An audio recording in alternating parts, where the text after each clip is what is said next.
তুমি? চেনা না জানা না হুট করে আমার বাড়িতে ঢুকে পড়ছো? ওই গুন্ডাটা আমাকে তাড়া করেছে।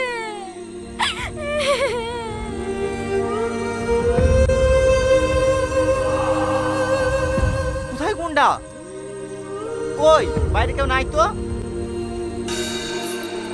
কেউ নাই তো, তাহলে মনে হয় ওরা চলে গেছে। আজকে রাতটুকু আপনাদের বাড়িতে একটু থাকতে দেন না। না না, এটা কিভাবে সম্ভব? তোমাকে চিনিনি জানিনি, কিভাবে আমার বাড়িতে রাখবো? আর তাছাড়া এবার তো আমি একাই থাকি, আমি কোনো মেয়ে মানুষ রাখতে পারবো না। তুমি যাও।